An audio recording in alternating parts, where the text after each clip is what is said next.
Ang isang napansin ko sa panahon natin ng teknolohiya ay ang maraming pagiging dependent at pag-asa o palaasa sa internet. At dahil tayo ay mga Kristiyano, ay kaydali na nating mamili kung sino ang mga magiging mangangaral na yung own choice natin, sarili nating pagpili at paboritong mga mangangaral. Isipin lamang ninyo, tayo ay nasa Pilipinas at pagkatapos ay napapakinggan ninyo sa inyong komportabling lugar ang mga mangangaral na kapag inyong pinakinggan ito sa mga conferences at mga seminar, ay napaka mahal ng inyong conference fee or seminar fee para mapakinggan. Ngunit ngayon ay sa atin lamang pag-scroll at pagbukas ng ating social media account ay mapapakinggan na natin sila. Kaya nga't kuminsan ay mayroon tayong narinig na mga diskusyon, ay ako ay sa taong ito nakikinig at ako ay sang-ayon dito.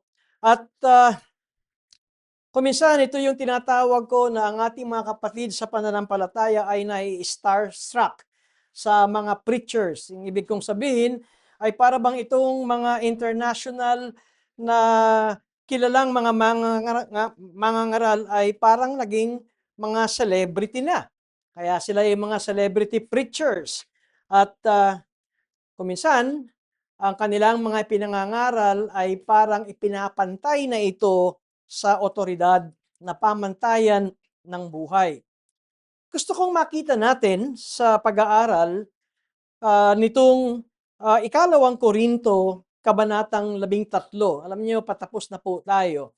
Kung papaanong natapos yung ating Sunday School kanina sa Canons of Dort, ay ako naman ay mayroon pang isang sermon dito sa aklat na ito ni Pablo, sulat ni Pablo sa mga taga-Korinto. At ang makikita natin dito ay ang founder po ng iglesyang ito, I would say. Ang ibig sabihin ng ginamit ng Panginoong Hesukristo na mangangaral sa iglesyang ito ay walang iba kundi apostol ng Panginoong Hesus.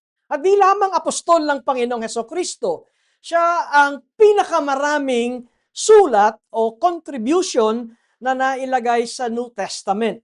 Siya ay si Apostol Pablo. At kung minsan ang akala natin, kapag ang mangangaral o kaya ang nagsimula ng iglesyang ito o ang nagtuturo sa iglesyang ito ay talagang sugo ng Panginoong Hesukristo, wala nang problema sa church. Pag tinignan natin ang Korinto, ang dami nilang problema. Kahit apostol ang nagsimula ng gawain ito. Dito sa pagtatapos ng aking pangangaral ay bagamat si Pablo, dinepensa niya na siya ay apostol ng Panginoon, nang ibig sabihin ang kanyang mga pinangangaral ay may pagpapala, mayroong blessing ng Panginoong Hesus, siya'y mensahero ng Panginoong Hesus, ngunit hindi ito garantiya na ang iglesyang kanyang sinimulan at itayo ay magiging perfect na iglesia. Lagi niyong maririnig sa akin ito na walang perpektong lokal na iglesia. Ang ibig sabihin, kahit saang lokal na iglesia tayo pumunta, may pula kang makikita. Mayroong mga bagay na parang masasaktan ka sa mga nangyayari sa mga kasama mo sa iglesia. Bakit? Hindi ito dahil sa magaling yung o mahina yung mga ngaral, kundi tayo ay mga hindi pa ganap. Hindi pa tayo perpekto. Tayo ay nasa proseso pa ng pamumuhay ng may kabanalan. Habang tayo ay nasa mundong ito, nandoon yung ating pagsisikap na mamuhay ayon sa kalooban ng Diyos, na paghingi ng biyaya ng Diyos na makasunod at makapabuhay tayo at makalakad tayo sa bawat araw na maluwalhati ang Diyos. Ngunit malaki pa rin ang dapat na matapyas sa ating pagiging makasarili. Kaya't kung susubaybayan natin ang sulat ni Pablo, sa unang Korinto ay sinabi niyang ano ang ebidensya ng iglesia ng Korinto na bagaman puspos sa kaloob ng Espiritu Santo.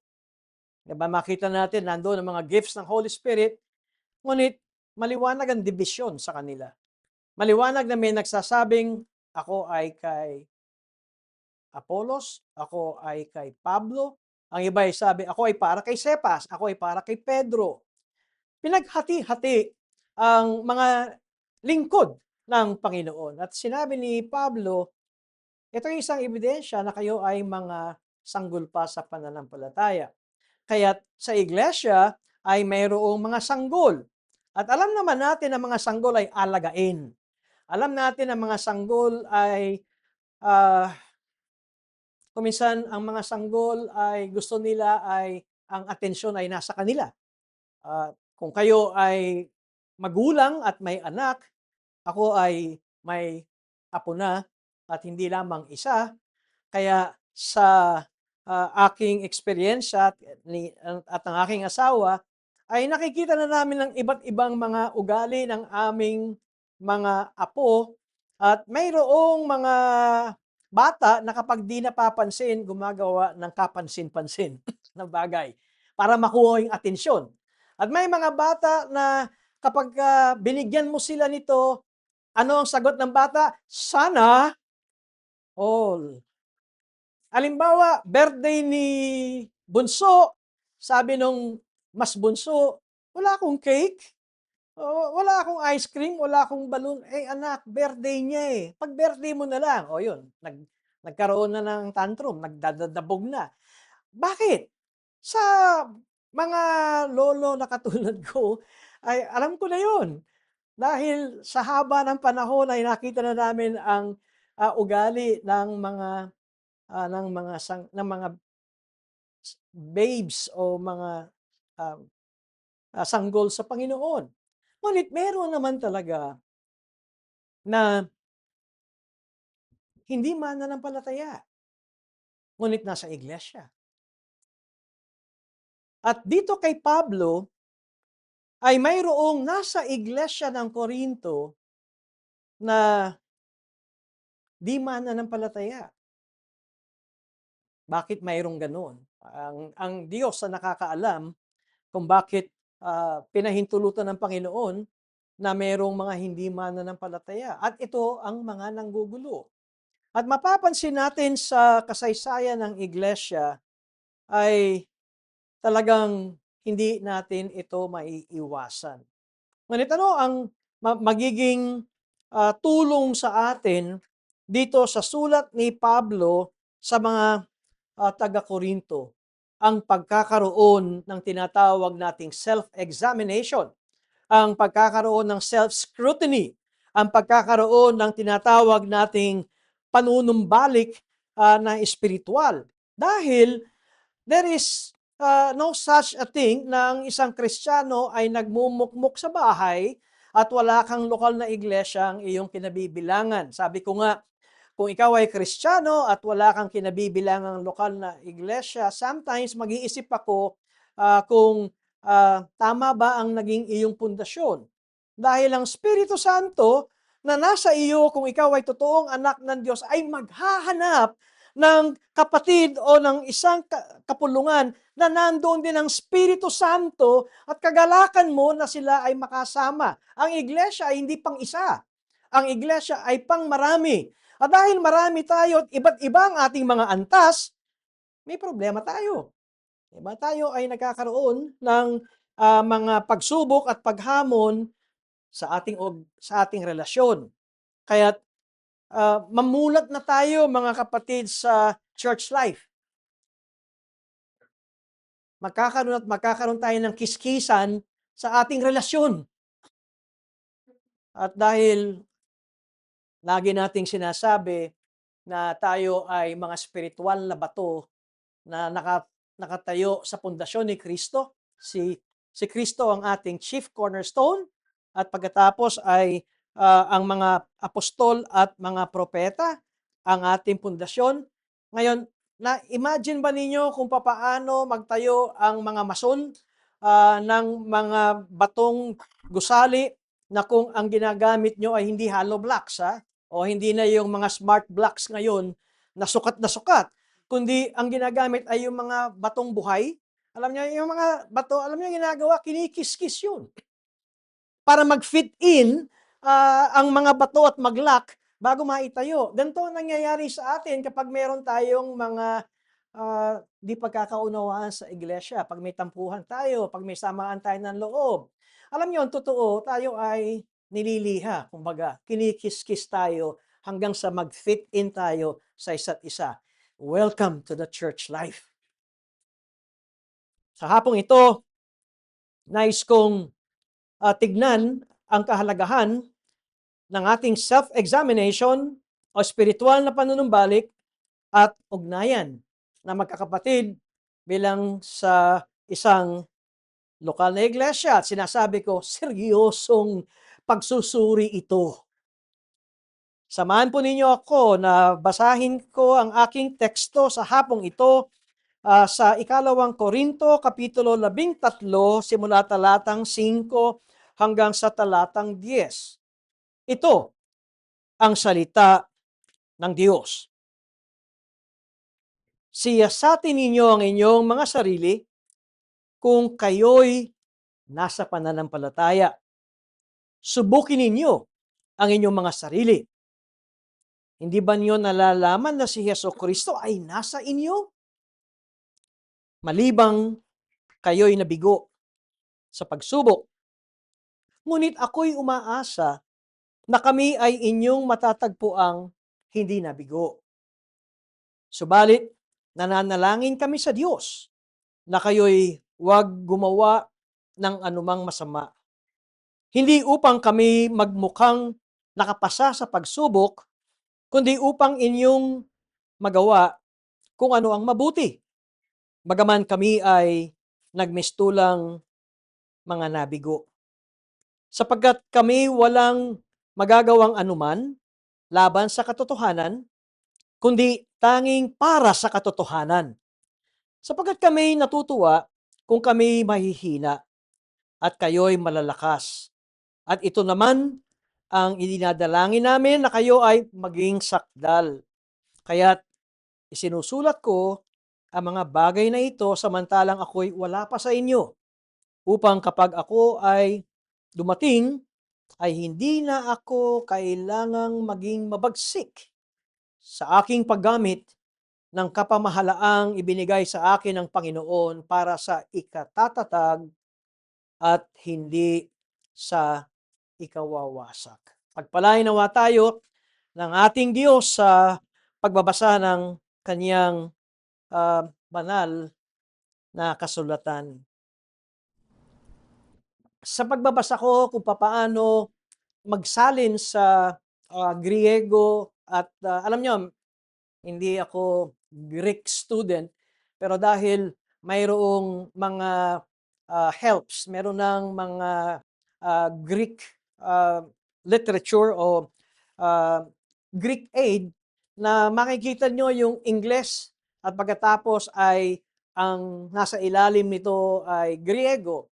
At maraming salamat sa mga nagsalin ng from Greek to English at from English to Tagalog dahil kung gagawin nating literal na babasahin ang Griego, barok. Ano yung sabihin barok? Kasi halimbawa, dito sa talatang 5 ng Exodus chapter 13 ay napakaliwanag na sa atin. Siyasatin ninyo ang inyong mga sarili. Pero sa paggamit ng Griego at ang New Testament ay sinulat sa Griego at ayon sa Greek aid at teaching, ang pronoun ang laging nauuna. In Greek, the pronoun is placed first in its emphatic position. Kaya pag tinignan natin, hindi naman siya sa atin ang nauuna sa Griego. Hindi naman examine, kundi kung pronoun ito ay yourselves. Ang nakalagay dito, ninyo. Para bang ninyo, siya sa atin. Di ba? Barok naman ito. At pag tinignan natin ang pagkasulat ni Pablo, ang unang sinasabi niya ay kayo ay magsiyasat. Hindi ako yan. Kayo yan. Kayo magsiyasat. Kaya sa punto na ito, ay bakit sinabi ito ni Apostol Pablo? Alam na natin ang problema ng Korinto. Ito nga ay ah, magiging pangatlong bisita na ni Pablo dito. Hindi pa siya pumupunta. So meron na siyang first visit. Sabi ko nga, yung una ay yung kanyang pagtatanim at pagsimula o pangangaral ng salita ng Diyos. Yun yung sa Acts chapter 18. At yung kanyang pangalawang pagpunta sa Korinto ay nagkaroon ng tinatawag na tearful letter din. Dito niya nakita ang mga pamumuhay na hindi pa rin nakikitaan ng paglago sa pananampalataya. At ngayon, ito ang pangatlo na hindi pa siya dumarating at siya ay patungo pa lamang. Ngayon, nauna ang sulat. Papaano ang worship service ng iglesyang ito? Dahil mayroong sulat. So pagka may sulat, ito'y binabasa. So imagine ninyo na itong ating pinag-aaralan ay binabasa sa araw ng Panginoon. Okay, so hindi katulad ng mga preachers na gumagawa ng sermon, inaayos ito, tinitignan, pinapars, di ba, tinitignan ng mga kahulugan. Pero ito ay tinatawag na pagbabasa ng banal na kasulatan. At noong mga panahong yaon, ay binabasa ang sulat at dito sa Korinto ay binabasa ang sulat ni Pablo sa harapan ng iglesia ng Korinto. At dito ay sinasabing, suriin ninyo ang inyong sarili. Bakit kinakailangan suriin? Ano susuriin sa kanila? Pag tinignan natin ang talatang 5, kung kayo ay nasa pananampalataya. Kaya masasabi natin, dito sa unang talata ng aking pangangaral, ay ang pagsusuri sa kanila ay patungkol sa kanilang pananampalataya. At pagkatapos na ating makita ay sinabi ni Apostol Pablo ang bagay na ito ay upang kaniyang iparating sa makikinig ng kaniyang sulat kung totoo nga ba ang inyong pananampalataya. If there is genuineness of your faith. At pagkatapos ay kanyang sinabi na malibang kayo'y nabigo sa pagsubok. Pero bago yan sinabi ni Pablo, na kanyang sinabing, magkaroon kayo ng pagsisiyasat, siyasatin ninyo ang inyong mga sarili, kung kayo nga'y nasa pananampalataya, pagkatapos sabi niya, subukin nyo. Test. Subukin ninyo ang inyong mga sarili. Ngayon, paano natin susubukin ang ating sarili? Paano natin malalaman kung tayo nga ay nasa pananampalataya? At dito ay mapapansin natin na napakasimple ng pagsubok batay sa talatang 5. At ano ang pagsubok ng tayo ay nasa tamang pananampalataya? Ang sabi ni Apostol Pablo rito, hindi ba ninyo nalalaman na si Kristo Jesus ay nasa inyo?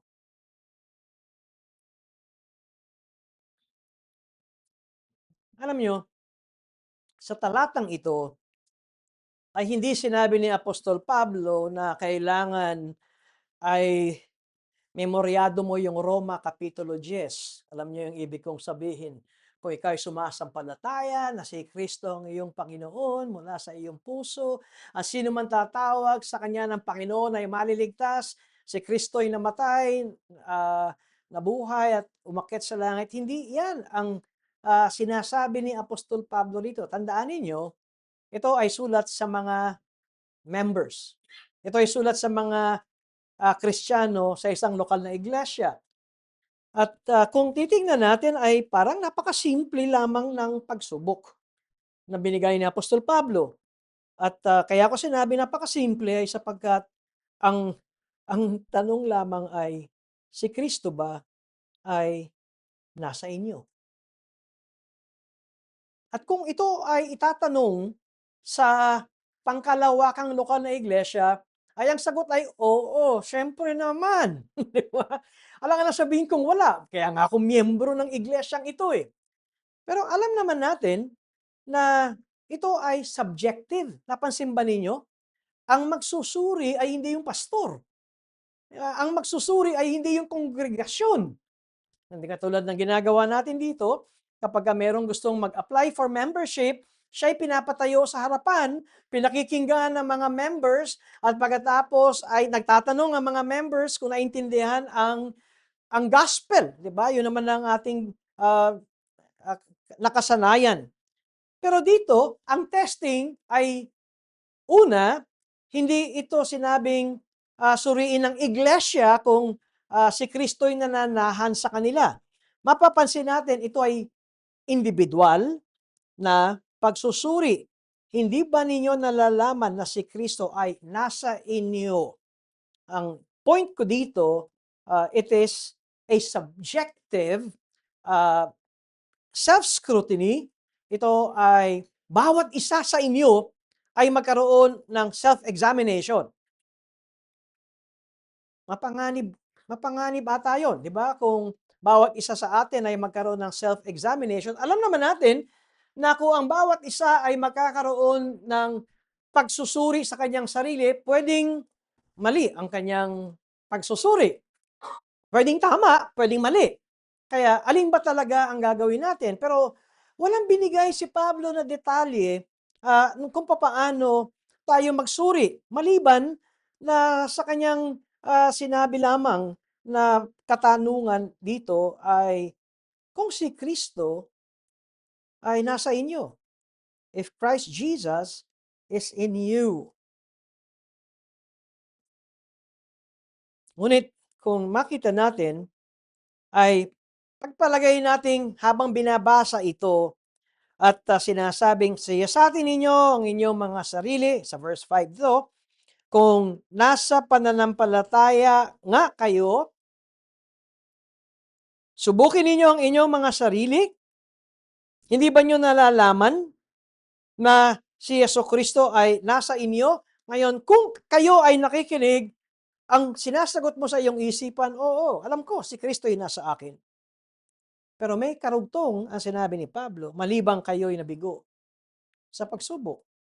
Ngayon, ano ang sukatan natin ng ah, pagsusuri natin sa ating pananampalataya? Paano natin malalaman na tayo nga ay nasa pananampalatayang totoo? Si Pablo ay napakalaki ng kanyang paggamit ng Old Testament pagka siya ay sumusulat sa Corinthians. Natalakay na natin ang mga ginamit ni Apostol Pablo na mga Old Testament passages at meron siyang mga analogy na ginagamit from the Old Testament ang mga Israelita at pagkatapos ay dito sa kanyang pagtuturo sa New Testament. Hindi ko sinasabing ang Old Testament Israelites ay church, which yan ay hindi ko tanggap dahil iba ang makikita natin ng takbo sa Old Testament dahil ang Old Testament ay binubuo ng mixed multitude. Merong mga mananampalataya, simula pa lamang sa matandang tipan, meron ng mga mananampalataya. Paano natin sinabi yon? Sinulat yun sa Hebreo Kapitulo 11 na merong talagang mga totoong mananampalataya sa Old Testament. Pero marami rin ang hindi mananampalataya. So mixed multitude ang Old Testament na bayang Israel. Kaya ito rin ang ginagamit ni Apostol Pablo ng analogy pagdating sa church sa Korinto na kayo rin ay mayroong mixed multitude na may mga mananampalataya at mga di mananampalataya. Kaya dito ay alam natin ang takbo sa teaching ng New Testament that not all who associate with the Christian community have genuine faith. Hindi dahil ikaw ay regular na dumadalo na sa pagtitipong ganito, ikaw ay masasabi mong mananampalataya. Hindi rin dahil ikaw ay member ng isang biblical church ay masasabing ako'y mananampalataya. Kaya dito ay ipinakikita ni Apostol Pablo kung paano tayo magkakaroon ng kasagutan kung tayo nga ba ay nasa tamang pananampalataya. At number one, sa puntong ito ay self-examination. Pagsusuri. Dalawa nga ang gusto kong ipangaral dito. Unang-una ay ang sinasabi ni Apostol Pablo na dapat gawin ng mga members ng church ng Corinth na bago dumating si Pablo ay magkaroon kayo ng pagsusuri. Karoon kayo ng self-examination. Pangalawa, gusto ko rin makita natin, pag-aralan natin yung puso ni Pablo at yung kanyang pagkatao bilang pastor ng iglesyang ito ng Korinto. Mapapansin ba ninyo na itong 2 Corinthians na ito ay punong-puno ang pagtatanggol ni Pablo na siya ay totoong apostol ng Panginoon versus doon sa mga false apostles. Pero pagdating dito sa ating talata, parang binaliktad niya yung mesa. Ngayon ay kanya nang sinasabi, kayo naman ngayon ang magsuri sa inyong sarili kung totoo at tama ang inyong pananampalataya. Ang sabi ko nga ay, the test is simple. Napakasimple ng pagsusuri. Is Christ Jesus in you? Si Kristo Jesus ba ay nasa inyo? Napakasimple ang tanong, ngunit napakagandang tanong para sa bawat kaanib dito sa iglesyang ito. Kasi ito ang tanong, sabi ko subjective ito. Walang binigay si Pablo ng point 1, point 2, point 3 para malaman mong ikaw ay totoo ang iyong pananampalataya. Ang ginamit niya rito ay kayo ang sumuri. Diba? Sabi ko nga dito sa puntong ito ay subjective. Pero may intensyon ito kung bakit sinabi ito ni Apostol Pablo. Kayo ang magsusuri at pagkatapos ang karugtong ni Apostol Pablo rito ay malibang kayo'y nabigo sa pagsubok. Kaya ang tanong natin, anong ebidensya na si Kristo nga ay nananahan sa bawat miyembro ng church na ito sa Korinto? Ano ang makikita natin na tamang pagsusuri? Sumunod na talata ay may sinabi si Pablo, ngunit ako'y umaasa na kami ay inyong matatagpo ang hindi nabigo. Nakita niyo yung dalawang salita na yon sa verse 5, doon sa may bandang hulihan? Malibang kayo'y nabigo sa pagsubok. So ang tinutukoy niya rito ay itong mga sinusulatan niyang mga nasa Korintong iglesia. Pagkatapos sa verse 6, ngunit ako'y umaasa na kami, ngayon si Pablo na ito at ang kanyang mga kasama, ay inyong matatagpo ang hindi nabigo. Totoo na walang binanggit si Pablo na mga point 1, 2, 3, 4 para malaman mo kung sino ang nasa tamang pananampalataya. Pero alam niyo ba ang binigay na sukatan ni Apostol Pablo? Siya. Sarili niya. Pamumuhay niya. Katuruan niya. At nung kanyang mga kasama. Minsan, ito ay kailangan makita natin na sinasabi ni Apostol Pablo para makita natin kung totoo nga ba tayo. Alam nyo, itong pagsusuri na ito, mamaya ay meron tayong Lord's Supper. Di ba sinabi rin ni Apostol Pablo sa 1 Corinthians chapter 11, verse 28, na suriin yung inyong sarili. Examine yourselves before eating the bread and drinking the cup. Dahil ito ay isang seryosong participation at pagsasama natin sa Panginoon. We don't take lightly ng bread and wine. Kaya dito ay sinasabi ni Apostol Pablo, tingnan niyo ang aking pamumuhay. Pakinggan niyo ang aking pangangaral.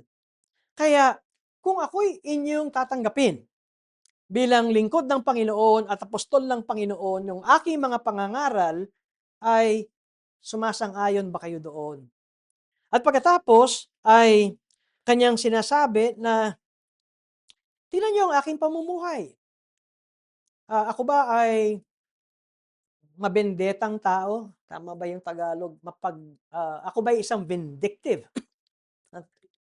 Mapaghiganti?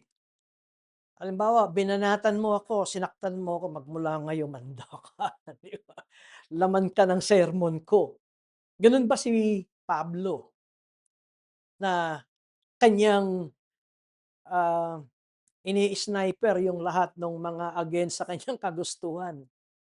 Ito ang mga punto na sinasabi ni Apostol Pablo na maaring hindi natin napapansin sa verse 6 na kanyang sinabi na kung tingnan niyo ang aming buhay, hindi kami nabigo. Hindi niya sinabing we have passed the test, pero ang point dito ni Pablo ay ang kanyang doktrina, ang kanyang pangangaral, at ang kanyang karakter, at ang kanyang pagkatao. Kaya, paano natin susuriin ang ating sarili? At ibinigay ni Apostol Pablo ang prinsipyo ng kanyang magandang patutuo at pamumuno dito sa iglesyang ito. Dito sa may unang Korinto, Kapitulo 4, talatang 4, ay sinabi ni Pablo, 1 Corinthians 4:4, sapagkat wala akong nalalamang anuman laban sa aking sarili. Okay, so merong self-examination lagi si Pablo. Wala akong nalalaman anuman laban sa aking sarili. Bagaman hindi sa ako'y nagpawalang sala, kundi ang humahatol sa akin ay ang Panginoon. Totoo na si Pablo ay tao lamang, pero makikita natin, part ng kanyang buhay ay meron siyang self-examination. Kapag nawala ito sa atin, at lagi lang natin tinitignan yung kamalian ng kapwa natin, yung lagi kong narinig sa mga matatanda, pag ikaw ay nagturo, tandaan mo, meron kang 3 daliri na nakaturo sa iyo. Tinanong ko sa matanda, ano yung nasa taas? Diyos ang hahatol sa iyo. Nakita niyo ba? Turo, 3, at ang Diyos. Testigo ang Diyos. May sense? Sabi ko. Diba? Pero, tingnan niyo ang point. Ang humahatol sa akin ay ang Panginoon, di ba? Kaya, ito yung ina-apply ni Pablo sa kanyang sarili.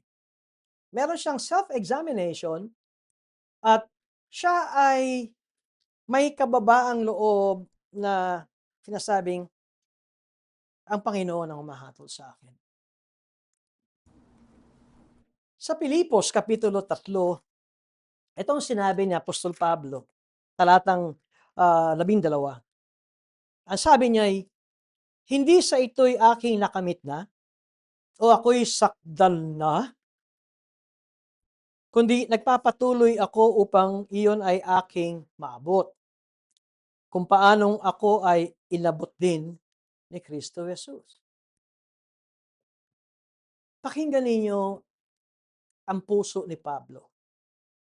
Hindi niya sinabing, "Apostol ako, pakinggan mo ako." 'Di ba? 'Pag sinabi ni apostol, tumahimik ka na.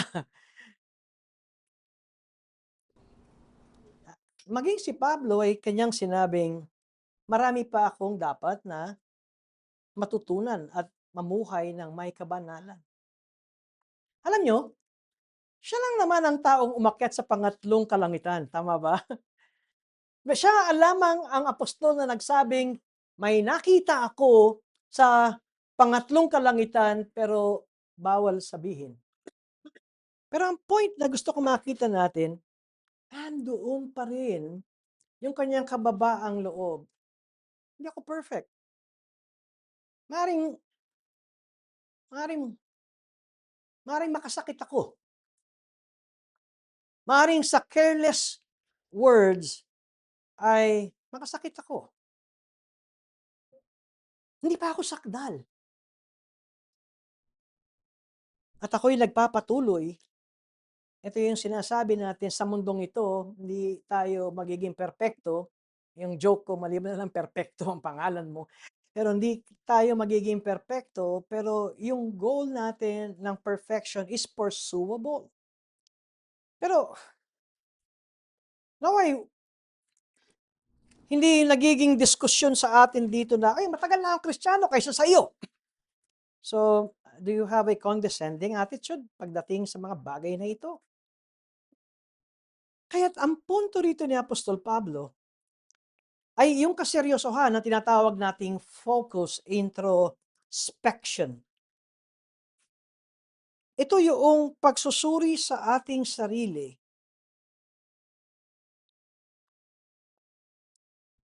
at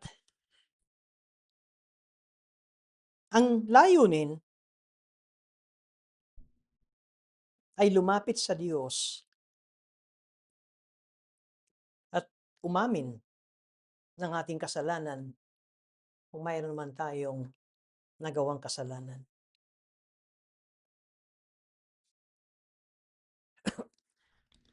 Napansin ko sa mga, alam niyo yung mahilig, ano ba ang tawag dun? Merong tawag na sila ay mamumundok, pupunta sa beach, sila mag-isa, at ang term nila ay for soul searching. Ang gandang pakinggan. Soul searching. Pero ang soul searching ay may positibo at may negatibo. Kasi sinusuri mo yung puso mo di ba? Ang positibo o healthy soul searching ay yung merong layunin na humarap sa Diyos ng mababa at ipakita ang ating kamalian. Pero may mga soul searching, ah, ang tawag nito ay yung navel gazing. Alam niyo yung navel gazing ay wala kang ibang tinitignan kundi ang sarili mo. Sa kakatagal mo ng kakatingin at kakaikot mo sa sarili mo, yung navel, di ba, mahihilo ka na lang pagbagsak. At pagkatapos, this is an unhealthy manner sapagkat ang nangyayari ay ikaw lang ang tama, mali sila. Yung healthy soul searching will lead us to grow. Lalago tayo nito. Kasi di ba sinabi ni Kristo, ang nagpapakababa ay kanyang itataas. Kung ang tinignan mo lamang ay ang iyong kaluluwa at ang iyong puso na hindi tinatawag natin na ayon sa salita ng Diyos at kalooban ng Diyos, kuminsan, ikaw ay magkakaroon ng hinanakit sa kapwa mo.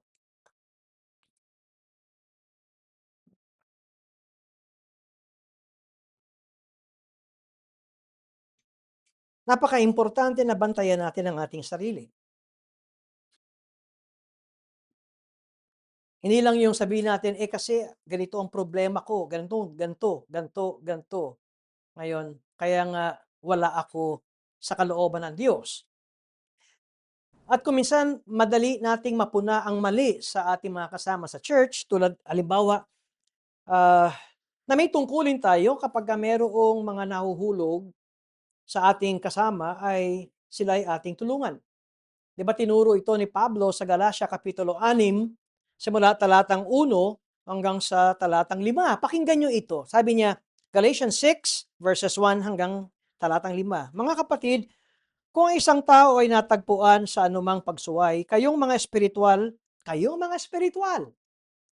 ay dapat panumbalikin siya sa espiritu ng kaamuan. Pagkatapos tignan niyo ang karugtong. Tungkulin. Hindi, tignan. Tignan ang inyong sarili, baka ikaw ay matukso rin. Dalhin ninyo ang mga pasanin ng isa't isa at sa gayon ay matupad ninyo ang kautusan ni Kristo. Sapagkat kung inaakala ng sinuman na siya'y may kabuluhan, ngayong wala naman siyang kabuluhan, ay dinadaya niya ang kanyang sarili. Feeling pa importante, di ba? Ngunit subukan ng bawat isa ang kanyang sariling gawa. At kung magkagayon ang kanyang dahilan upang magmalaki ay sa kanyang sarili lamang at hindi sa kanyang kapwa. Sapagkat ang bawat tao ay dapat magdala ng kanyang sariling pasan.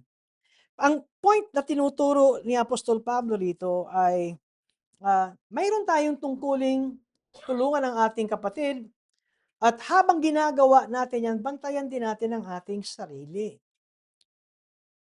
At bakit? Ito ay isang bagay ng pag-iwas sa palakpakan mo ang iyong sarili. Dahil sa laki ng nagawa mo o contribution mo sa kapulungan. Kaya ito yung unang gusto kong makita natin na pagsusuri sa ating sarili. At ang ginamit ni Apostol Pablo, although it is subjective, pero ang ginamit niyang sukatan ay si Pablo. Ang kanyang pagtuturo. Kaya pag tinanggap mo si Pablo, tinanggap mo ang kanyang doktrina, ang kanyang pagtuturo, at kapag nakita mo ang pamumuhay ni Pablo, tularan din natin siya. Di ba sinabi ni Pablo yon? Follow me as I follow Christ.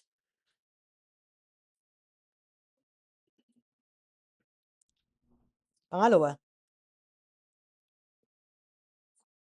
si Pablo ay isang kahangahangang church leader.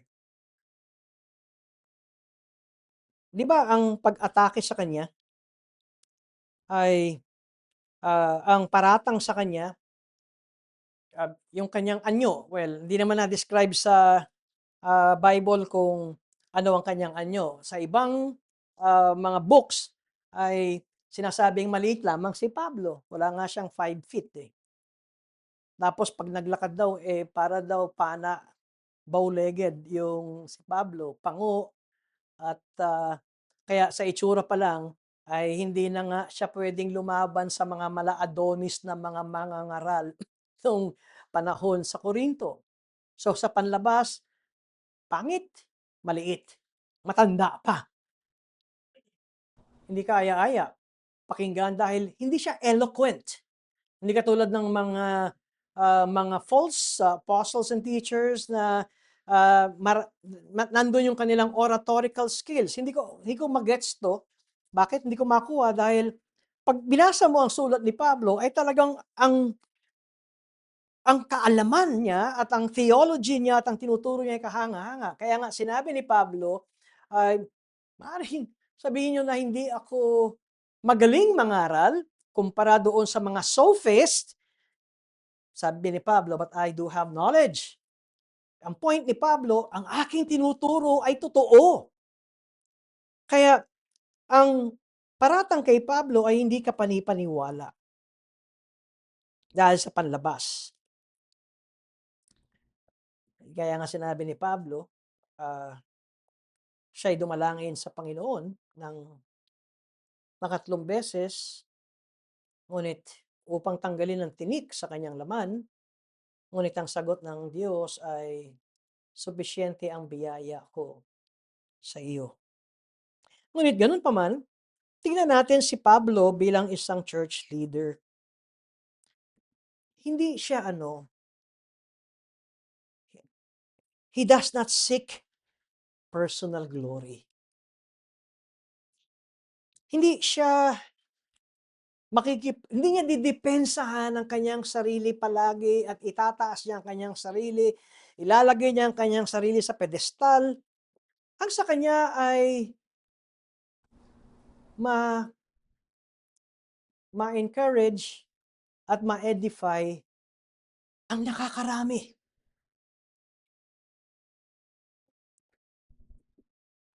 Of course, mayroon siyang mga nakikitang ilan na kailangan bigyan ng special attention. Ngunit pag nakita niyo si Pablo, ang kanyang concern is the edification of the church. At alam naman natin sa church ay hindi naman lahat dyan nagsasabing all out support kami sa iyo, pastor. Meron na laging salungat sa pastor. Pero still, makikita natin kay Pablo yung kanyang humility. Dahil kahit na nandoon ang kanyang mga enemies, mga kaaway, ay meron tayong makikitang napakagandang katangian kay Pablo. Dahil sa verse 7 ng 2 Corinthians, ito ang sinabi ni Pablo. Subalit nananalangin kami sa Diyos na kayo'y huwag gumawa ng anumang masama. Ba't sinabi ito ni Pablo? Alam niya na may mga nandoon sa church na una ay yung mga kaaway niya, yung sumasalungat sa kanyang turo, yung bumubulag sa mga sanggol na mga Kristiyano, ang sanggol ay kayang i-sway yan. And yet, ipinapanalangin sila ni Pablo. Nakita ba ninyo yun? Personal yung atake kay Pablo. And yet, ipinapanalangin ni Pablo ang mga ito. Pray for those who persecute you. Pray and bless your enemies. Napansin ba ninyo na si Pablo is just like his master, Lord Jesus Christ? At hindi lamang ito pang pastor, ito ay pang lahat ng mga Kristiyano.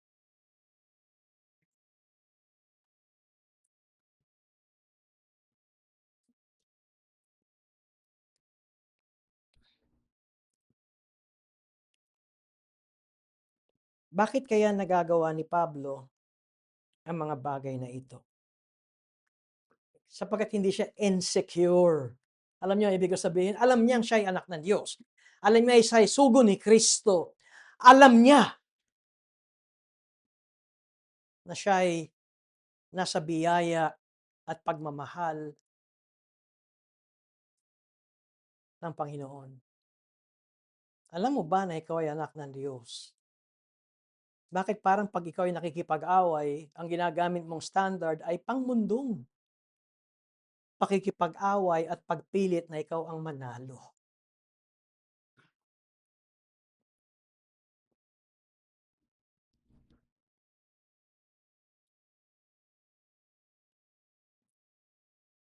Pag tinignan natin yung mga 7 last words ng Panginoong Hesus, halimbawa sa Luke chapter 23 verse 34, habang si Jesus ay nakapako sa krus, di ba?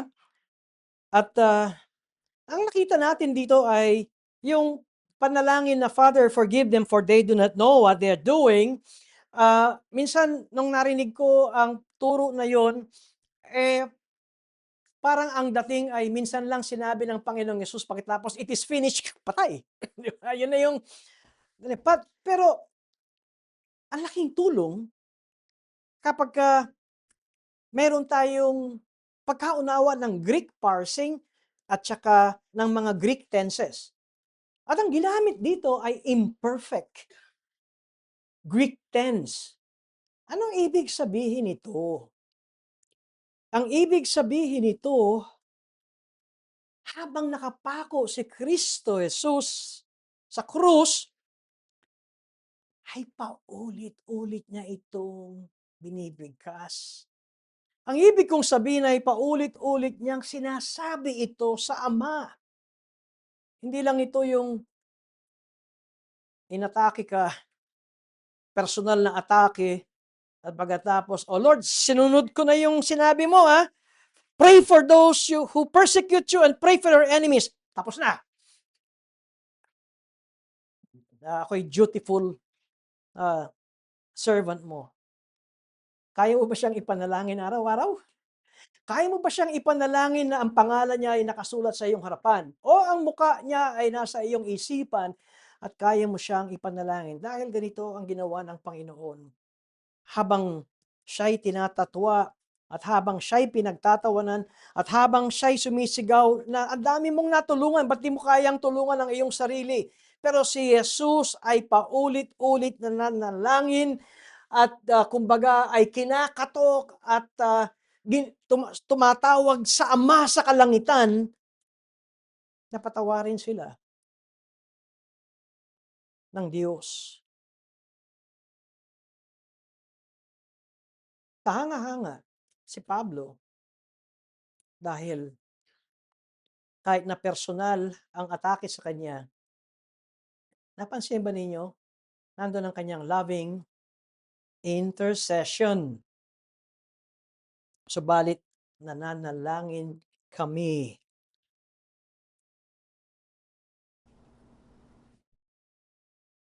sa Diyos na kayo'y huwag gumawa ng anumang masama.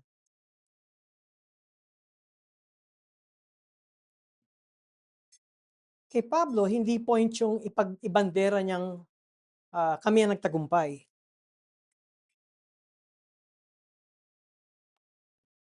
Ang kanya ay maipanumbalik ang mga taong ito sa Panginoon. Love your enemies and pray for those who persecute you. Ano yung karugtong na sinabi ni Jesus? So that you may be sons of your Father who is in heaven. Tandaan natin, hindi ibig sabihin ito na pag ito'y iyong ginawa at ikaw ay nananalangin, magiging anak ka ng Diyos. Hindi yan ang turo, kundi ang turo ng Panginoong Yesus, kung ginagawa mo ito at nakikita ito sa iyong pamumuhay at ito ang iyong puso, ikaw ay anak ng Diyos.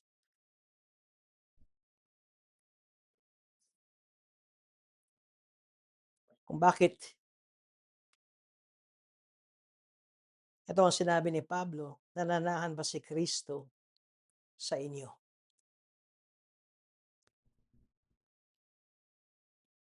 Kuminsan napakasimpleng tanong, pero napakalawak ng kahulugan. Sa iglesia, hindi mawawala ang problema. Sa iglesia, may papasok na, are we divided? Sa iglesia, may mga hinala. Ngunit ang simple test ni Pablo is Christ Jesus in you.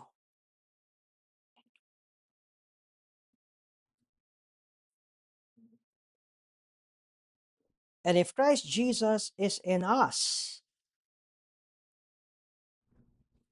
magalak ako. Napaparito sa ating munting panambahan na sambahin siya. Kasama ang aking mga kapatid. Kasama na may pag-uunawa, hindi pa kami perfect lahat. Kaya, ibig ba sabihin na hindi na tayo ma-offend? Ma-offend tayo. Sasaktan tayo. Pero, Sana hindi natin inaalagaan yang sama ng loob na yan, sa ating puso. Alam niyo kung bakit?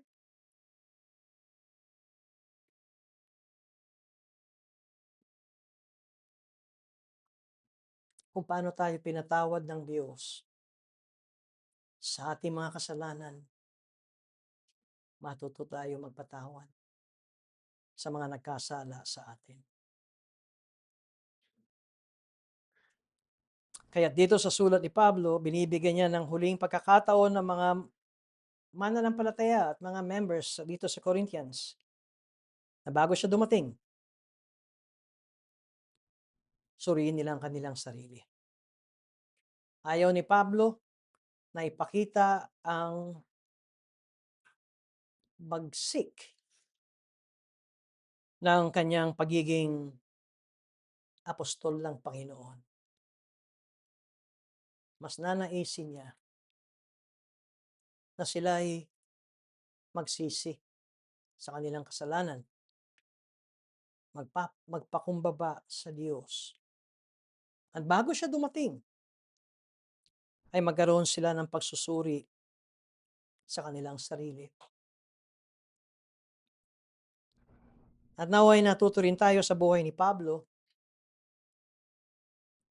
na nagalit din naman siya, nakita natin, 'di ba, yung pinasampal siya nung lingkod ng nung sinampal siya nung high priest, nabigla siya. Pero anong sinabing, "Di mo ba alam, yan ang high priest."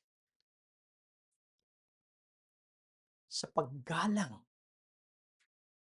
sa otoridad o sa tungkulin ng high priest na yon, ay humingi ng paumanhin. Di ko alam na siya pala ay ang high priest. Hindi niya sinabing, "Tama ako, mali ka at apostol ako."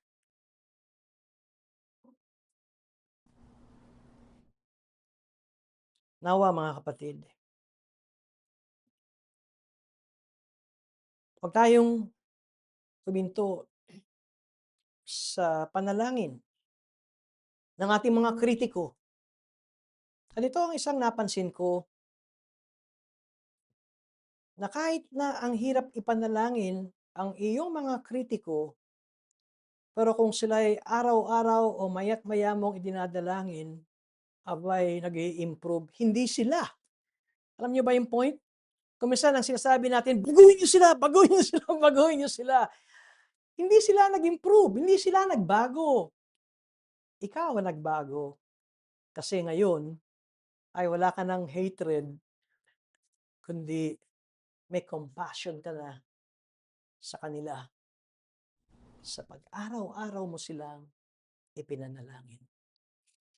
Manalangin po tayo. Salamat po, Panginoon, sa aming pag-aaral na ito. Salamat sa Espiritu Santo na kami po ay binigyan nyo ng kaliwanagan sa mga bagay na ito. Nawa, tulad po ni Pablo, ang kanyang tanging naisin sa kanyang buhay ay ang kaluwalhatian lamang ninyo. At lagi siyang aware na hindi pa siya perfect. Kahit na siya ay inyo ng instrumento sa ah, pangangaral at pagtatanim ng napakaraming mga iglesia at pagsulat ng napakaraming sulat na ngayon ay nababasa namin sa New Testament, ngunit nandun ang kanyang mababang pagsusuri sa kanyang sarili. Hindi pa ako perpekto, hindi pa ako sakdal. Ako ay patuloy pang lumago at makitaan ng pagsunod sa inyong salita. Sa ngalan ni Jesus, Amen.